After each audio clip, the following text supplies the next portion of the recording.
It's another delicious day here in the Let's Make Food from Food Kitchen, and today it's time to make some peach cobbler with a crumble topping. It's going to be delicious. Peach cobbler is a relatively simple dish to make. It does take a little bit of effort, especially if you're going to peel your peaches first. Some people do, some people don't really. It's a preference. Do you want to peel your peaches? Do you want the skins in your cobbler? Honestly, it doesn't bother me. Some people think it gets stuck in their teeth, and maybe it does get stuck in their teeth. I don't know. But I'm okay with the skins. I'm probably going to peel maybe half of them off. Before I do that, what I want to do, I've got, here's 9x13 is a good size pan. This one is like 10x14, but it's pretty, so I wanted to use it.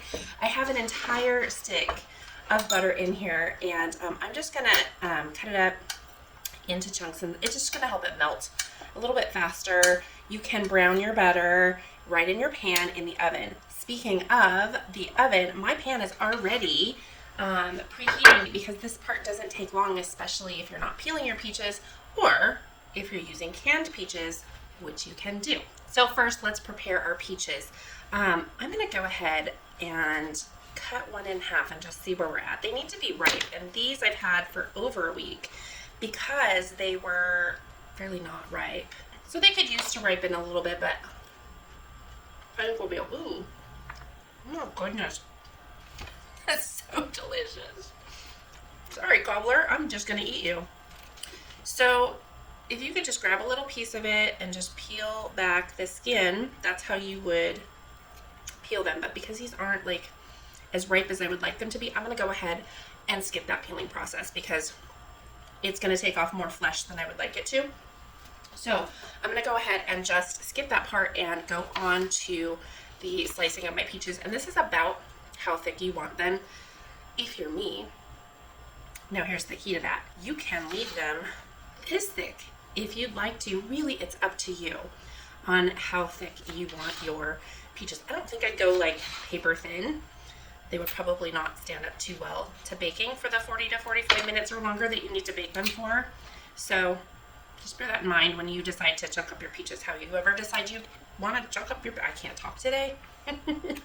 Okay, so I'm going to just continue this, and some of them are going to obviously break apart on me, and that's just the way it's going to go today, and I'm fine with that. It's fine. We're all fine. So I've got 6 peaches here, all yellow.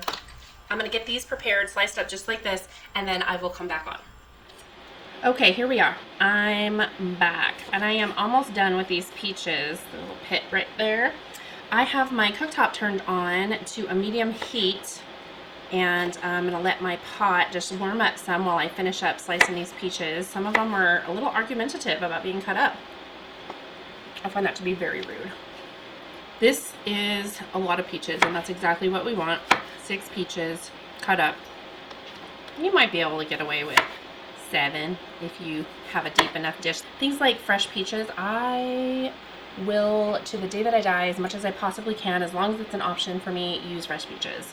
But not everybody has time for that. Not everybody has access to good fresh peaches. Maybe they didn't ship well and they don't look so good, so use frozen peaches. If you use frozen peaches, here's what you do. Take them out of the freezer, thaw them, drain them really well. Let them completely thaw and drain. You don't want to see these natural peaches don't have a lot of excess moisture, where those frozen ones definitely will. Canned peaches, drain them off completely. No matter what you use, it's your choices. Make it your dish. I'm going to go ahead and start putting these in my pot, and I need to grab a spoon here real quick to stir that in just a second. This is only going to cook for a couple of minutes. And by the way, the reason I put my pan on top of the oven is so that I can melt my butter some. You can put it in your oven. I know a lot of people don't have this set up, but it's what I have, so I'm making do with what I have. So I don't want anything to stick or burn. I probably need to turn this down a little bit because it seems like it's a little warm for what I'm doing. You're going to take your 1/4 cup of light brown sugar, 1/4 cup of cane sugar. We want to coat these peaches in that sugar and let it cook down maybe 3 to 5 minutes. You don't want to go a long time. You're not looking for a mush. You want to soften them up, release those flavors, get the sugar kind of melted. It'll look more like a sauce because it combines with the juices in the peaches. Okay. While this is going, I'm going to make my batter. I have 1 cup of unbleached flour.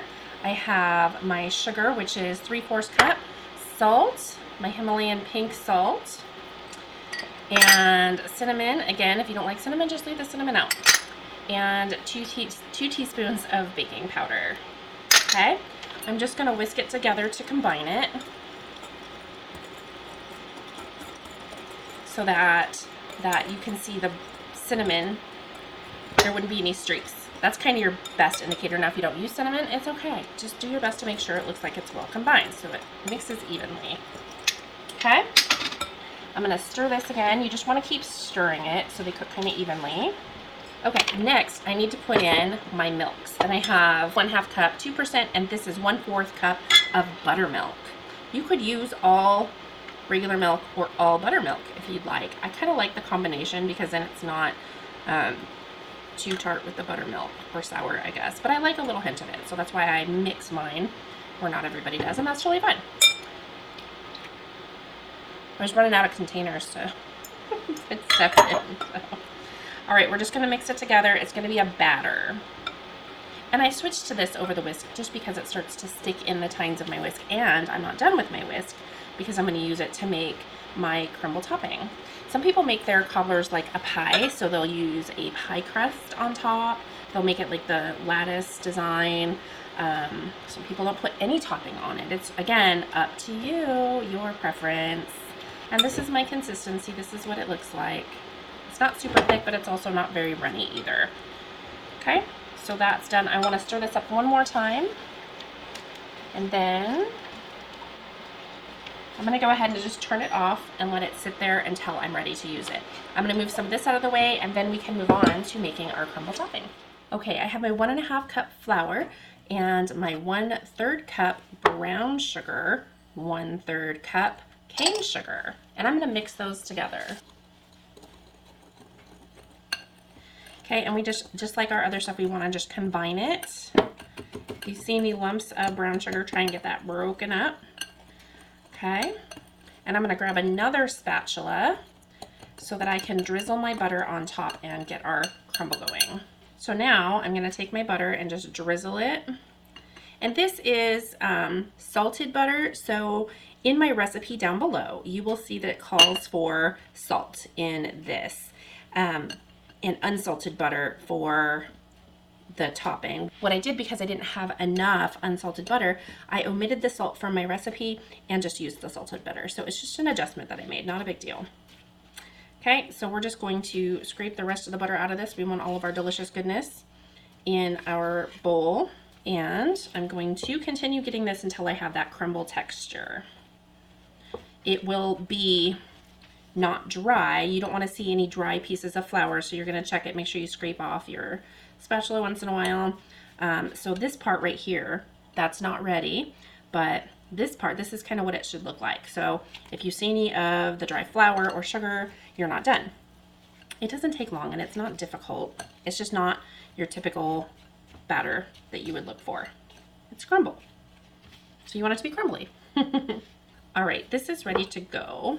I'm just going to clean off my spatula and set it aside along with that, and I am going to grab my baking dish. All right, as you can see, the butter is not completely melted, and that's totally fine unless you're trying to brown your butter, which can give you a little extra flavor. But today, I'm not doing that because I'm using the crumble. I've already got a lot of flavors, and I'm just putting it all over my cutting board because that's how it's going to go today. Okay, so I'm going to take my spatula and just kind of spread this butter out a little bit. Okay, trying not to get it to pool.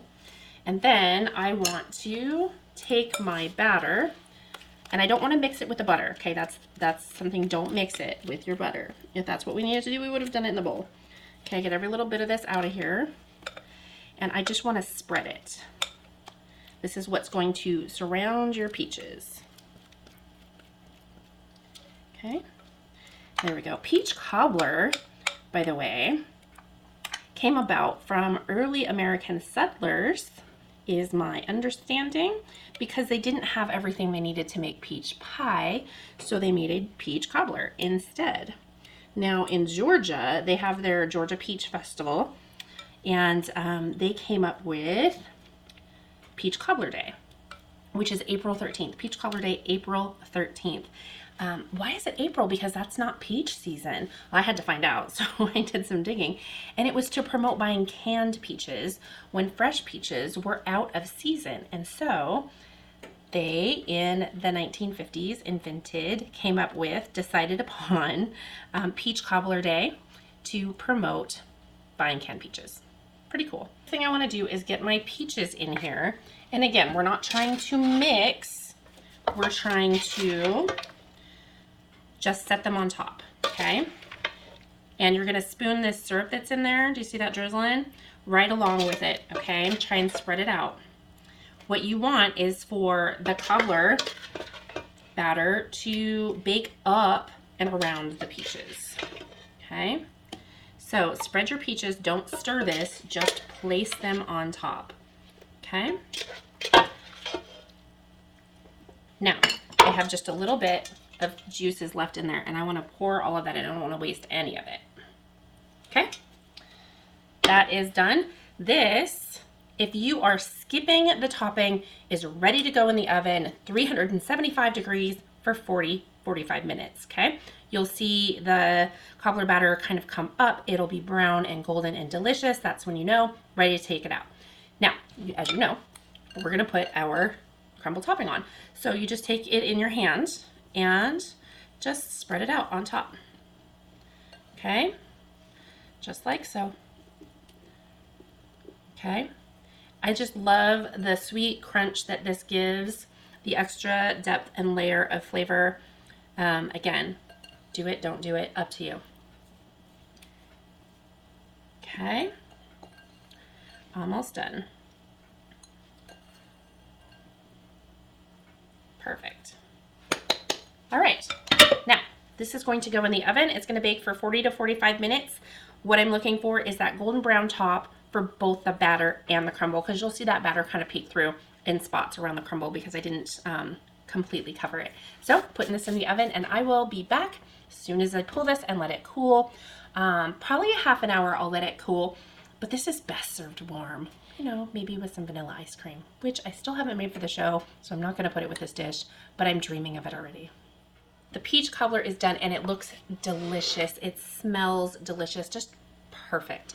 So I've let it cool. It's been a little over a half an hour.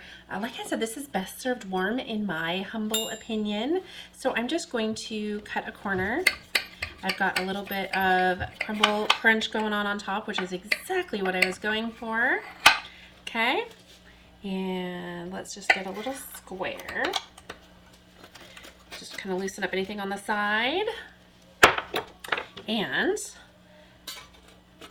get out a nice, beautiful piece. Oh, that came out beautifully. Perfect. I love it. Okay, let's set this aside. You guys can drool over it. And look at this. Doesn't this look beautiful? Oh, it smells so good. Okay, moment of truth. Here we go. Got some crumble top, some cobbler, and some fruit. And let's get everything all together in one bite so we taste everything. Are we ready? I'm ready.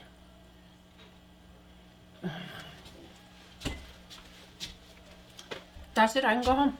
Call it a day. It's so good. I love that there's the different textures of the cobbler filling, the fruit, and then that crumble. I'm telling you, if you haven't tried it with a crumble topping, give it a shot. It adds a layer of flavor and texture. It's so good. And the peaches are delicious. They have such a good flavor. But I already knew that because I was tasting them as I was cutting them up, and they were so tasty, which of course translates to our peach cobbler. So good. It is peach season. It is here. It's upon us. We're coming up to the 4th of July. What a great American dessert. I mean, it's not apple pie. That's what I made last year, though. So this year, this isn't my official 4th of July dish, but I'm just saying it was concocted by American settlers, so why not make it? Is there something you'd like to see me make? Tell me what it is down below. Make this dish and tell me how it turned out for you. So, so good. Thanks for joining me here today for another kitchen adventure. From my kitchen to yours, let's make food from food. one bowl.